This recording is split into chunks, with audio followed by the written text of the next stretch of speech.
Dark day for democracy.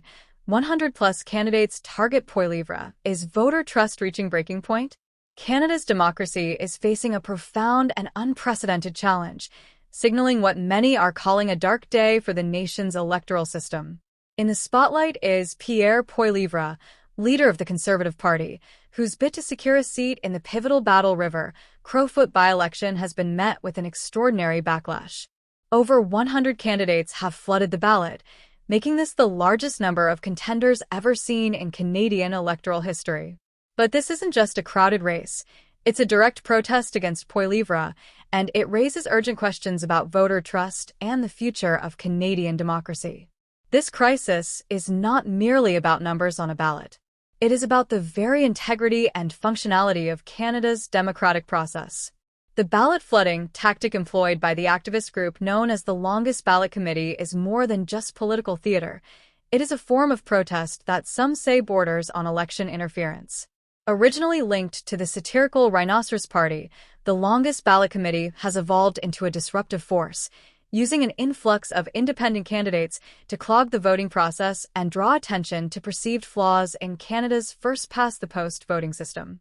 Pierre Poilievre's attempt to win a seat in this Alberta riding is critical.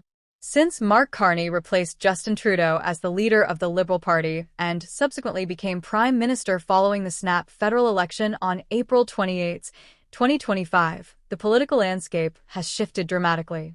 Poilievre stands as the main opposition figure, and securing this seat would reinforce his influence and leadership.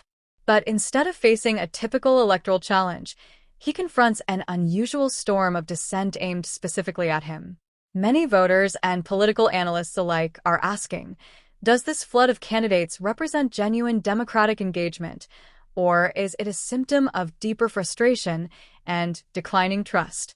The presence of so many candidates, reportedly more than 100, risks overwhelming voters with confusion and diluting the power of serious challengers.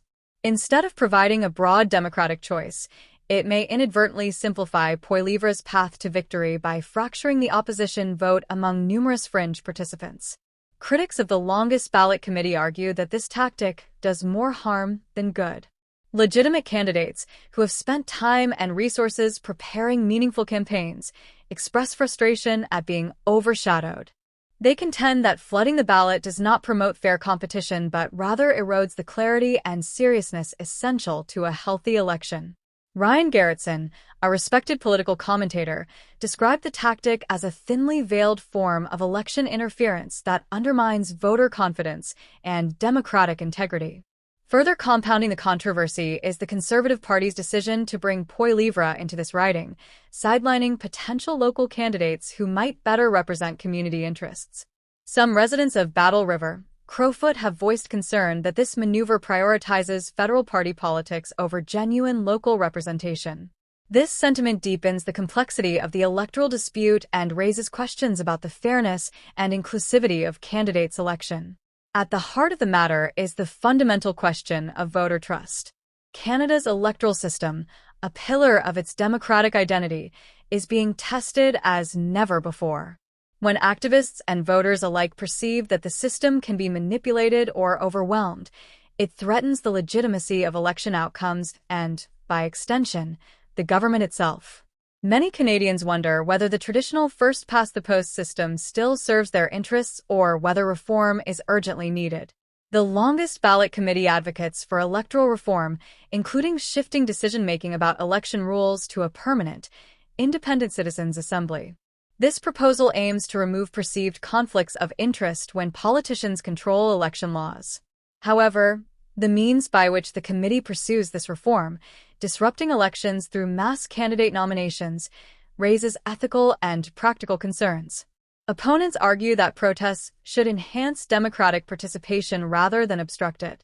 Some have suggested concrete reforms to address issues like ballot overcrowding.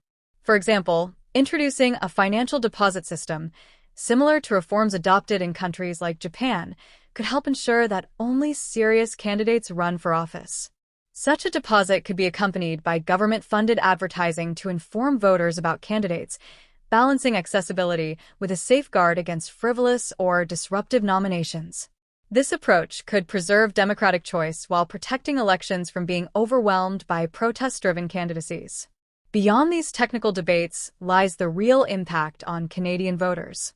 Faced with a ballot containing over 100 names, many citizens may feel disoriented, unsure how to navigate such a crowded field. The confusion risks lower voter turnout or uninformed voting, outcomes that would weaken democratic accountability.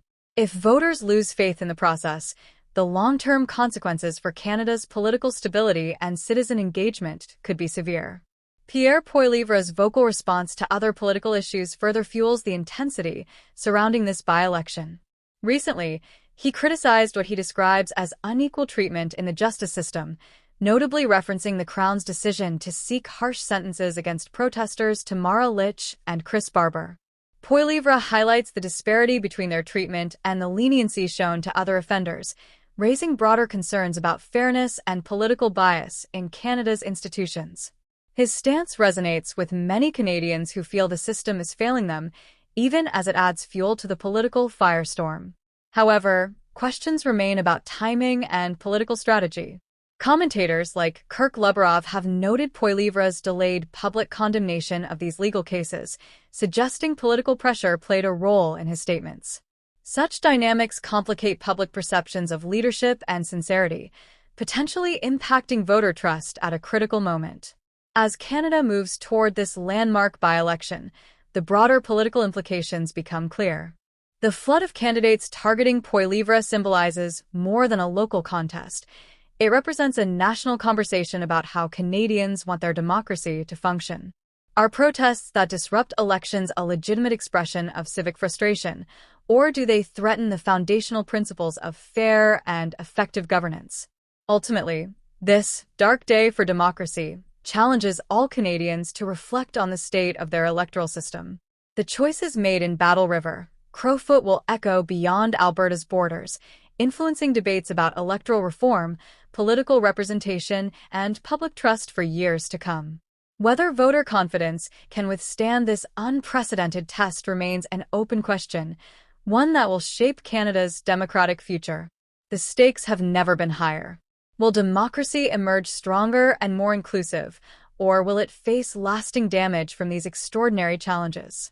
Canadians everywhere are watching and waiting for answers.